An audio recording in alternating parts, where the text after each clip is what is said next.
No, this is not clickbait. My engine literally went out on me. Radiator right there. Turbo over there, just thing all taken apart.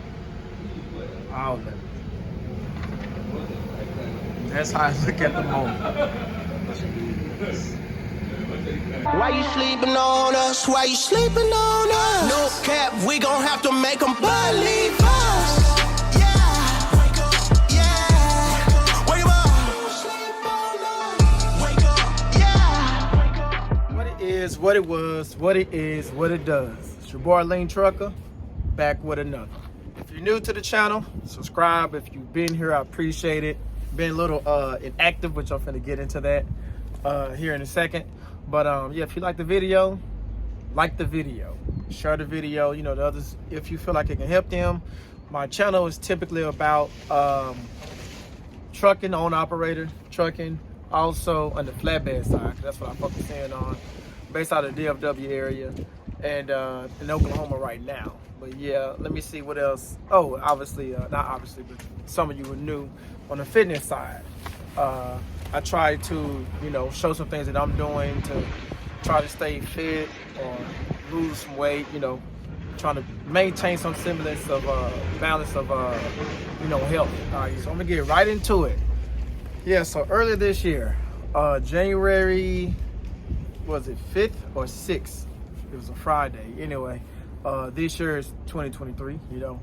Don't know when people, you know, sometimes people see videos a long time from the time that you actually posted it. But yeah, I was dealing with a coolant, so I kind of started the coolant. And stay tuned with this video, because what I did was I actually recorded the mechanic, my mechanic who actually redid the engine for me, and he explained what happened, like the whole deal. So make sure you stay tuned for that. I'm just telling y'all, like, basically on my end, yeah, I was dealing with my coolant started going low, right? When I say going low, I mean, like, at first it was kind of like every other day, it's a little low, I got to add a little bit, you know, something like that. Then it kind of became like every day. Now, obviously, I felt like something was off. I'm thinking it's like a leak. You know, you're looking around, but there was no, like, physical leak. You couldn't see a leak, which is actually was the sign, the actual sign that it was already, coolant was leaking through the liners. Again, if you're not familiar with all that mechanical stuff, we'll let the mechanic explain it to you. But that was the sign that I had, which is crazy, because for me, I had this truck I got right now is a 2017 TIG 680 Kenworth Cummins engine, ISX. Well, the truck I had previously was a day cab. It's a sleeper. It was a 2007 Freightliner. That was a Detroit 60 series, 14. And that one went out to me around the same mileage. The signs on that one was different. It was a little different, but it was the same deal. It was coolant leaking through the liners.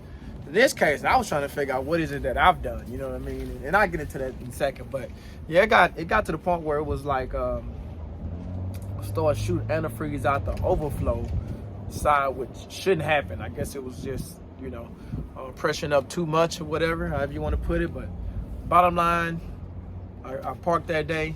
I was, you know, did enough to get back to the yard and park that day and try to go crank it up that Monday to deliver a load. And it essentially like locked up on me. You know, it didn't fully lock, because the mechanic came over and he used this big old like ratchet kind of deal. But he was able to get my radiator fan moving. So it wasn't locked, but that's how it sounded when I tried to crank the truck up. It was like it was jammed. And that's basically was that, you know. It's like, bring it to me. It may not be, you know, the motor needs to be, you know, overhauled and all this other stuff. But yeah, that's what it was. So, you know, none of this stuff ever come at a good time. But I don't really get into too much personal stuff on this channel, simply because it's not always relevant to, you know, what the channel's about, you know, on that end. but I'm gonna talk a little bit about it here. So last year I did a lot of things in 2022. You know, did quite a bit traveling. I had a wedding, got a house, and you know, those of you know, this house market is horrible, but I was trying to invest into the future, right? So when I did all that, obviously the reserves started going like this, right? Obviously. And then the month I got the house, actually the week, it was like the next week, the market just kind of like crashed. The market, as far as like the trucking market, like really just kind of went in the dumps, which I had intentions on, like, okay, I'm gonna build my reserve back up, you know, and be good to go. Well, wasn't able to do that because of what I just explained about the market. Seeing the head just went kaput then, as I just mentioned, 3 months later, the engine goes out. So yeah, it was a rough time, very rough time. That's actually when I stopped. It was the last time I made a video. And it was simply because priorities.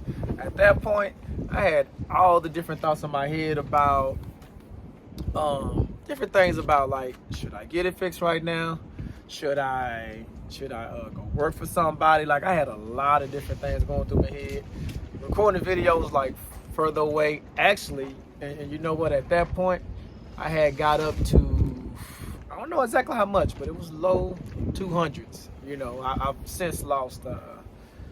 I'm back down now to like low 190s, probably high 180s. So yeah, I had a lot of things going on. You know, even a few things I haven't even mentioned. So yeah, that's basically what's been going on. I guess why it's been so long I made a video. But you know, like I said, I had to put YouTube on the back burner because life happened, and as they say, life comes at you fast, and you got to prioritize. And my mind just went on making videos. I was, you know, just been on, just you know, trying to recover, regroup, and get back at it. I did fix the truck, you know. If I didn't say that, I did get it fixed, but I was out. It took over 3 weeks or so, which I know there's horror stories. Some people been out 3-4 months waiting on engines and back, you know, like stuff ain't in, parts ain't in, and all that stuff. But so I'm not complaining about it. I'm just saying at the end of the day, reserves was already low. Now you got to come out. It was, I'll say this, it's still hard to say, it was over $20,000. Okay, so you had that, and then you're not working, which means what? Bills keep coming.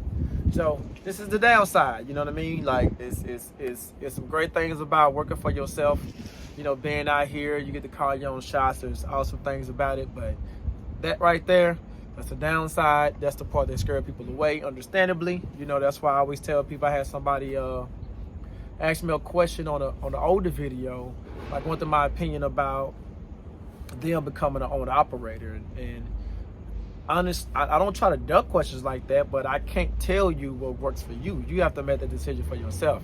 I can give you an idea of the kind of things you got to go through, you know, good and bad, the perks, the downsides. You know, I can actually make a video on that. I think I have, but either way, I can't tell you, because some people, for an example, you got like paperwork side of it, documents you got to keep up with.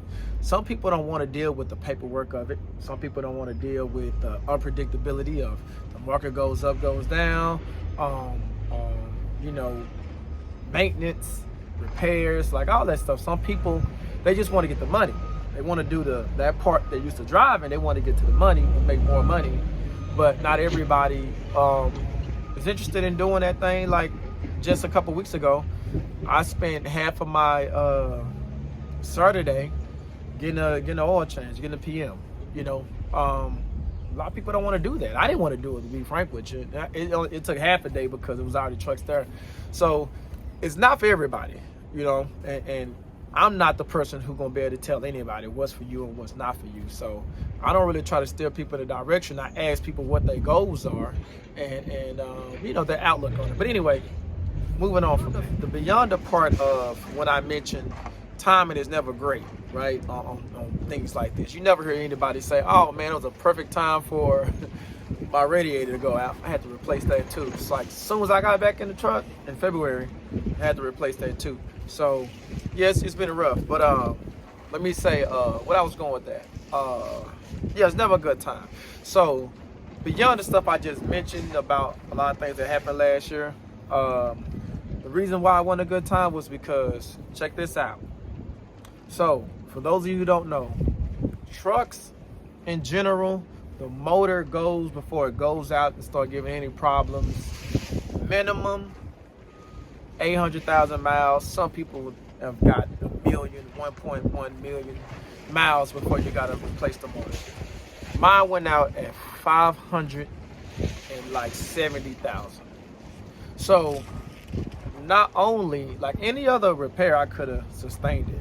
You know, consider my circumstances. That's what made this one so rough, because I wasn't thinking about, well, what if your motor go out? You know, should that always be in your head? Obviously, you know. But I'm just saying that 500-some thousand miles, that was just like unreal.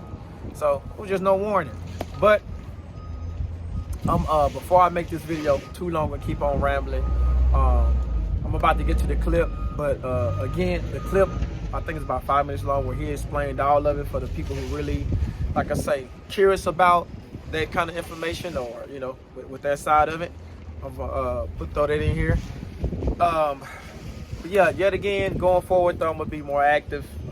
Just today is gonna be a start of a get back on it, get back on my what I'm eating. That's what I should put in my videos, what I'm eating, and start helping people in that way. And still talking about the trucking market, some of the things I'm doing, and some things I'm not doing anymore. Just those different kind of things. So Let me show you. okay, the head. We see this is the liner, this is the cylinder liner. Right. On this cylinder liner, the head sits right on top. Right. And right at the contact, that's where the valves are, that's where the injector is. Okay.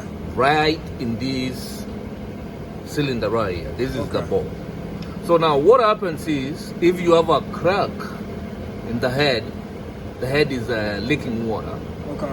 For example, like your head over there, that one right there. That one right there. That's why that head had a crack on cylinder number 6. Got it. So the water drips into the cylinder. Whenever you crank up, you burn it up. Your truck is losing coolant, you don't know where the coolant is going. Right. You're actually burning it up. But for your case, what happened, the crack might have gotten a little bit bigger, so there was more water coming in than it can burn out. So when you parked your truck, the coolant got in here, and it was quite sizable coolant. Right. So now that one brings about something we call hydro lock. Your truck can't be able to push that water because it's meant to compress gases, not liquid. So the resistance on the liquid is too high. So whenever you try to crank it, you just hear the starter clicking, the truck can't start. But it can't move, it's hydro locked. So the water keeps on hitting on the liner. Then for example, like yours, when we took the bottom out, we pressure tested. So there was actually water running through the piston to the pan. So where's the water actually coming from? I mean, The water is in the head. okay, Yeah, there we go. There Got are it. water galleries in the head. For It's cooling. supposed to be. Yeah. Like water's This supposed head- to be in it though. Okay, you see like this head right here? The head. It's the new one that came in. Yeah, that's the new one. Yeah. So this one here has cooling galleries in them. Okay. The same thing with the block, it has places where water goes to cool it off. Okay. So in the head, it gets weak at one point, it then leaks. So yours was leaking on number 6, the one back there. So that's what, actually your truck, what it did was to hydro lock. That's what it did. So what I was saying was, the part I want to make sure is that water's supposed to be in the head. That's how it functions. Yeah, water is supposed to be in the head for cooling, but I not got you. in the cylinder. No, I got you. I just Yeah. want to make sure. Yeah. Okay. There's always Okay. water in the head for cooling and stuff. So it's not coolant in the that goes through here. It's water that goes through the head. I mean, let me say coolant. Okay. Yeah, there should be coolant in it. Not water. No water.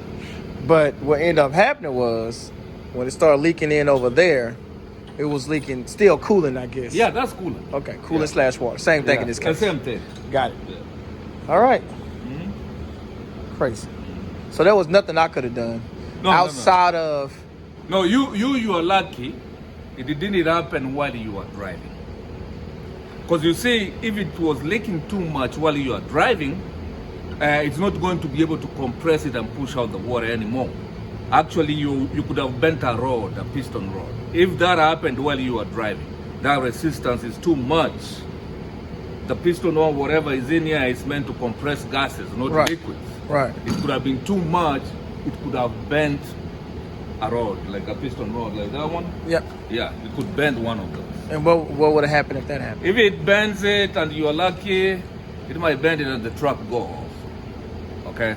If it bends it and maybe breaks it, that's when you get like a rod went through the pan, a rod went through the block. That's what happens.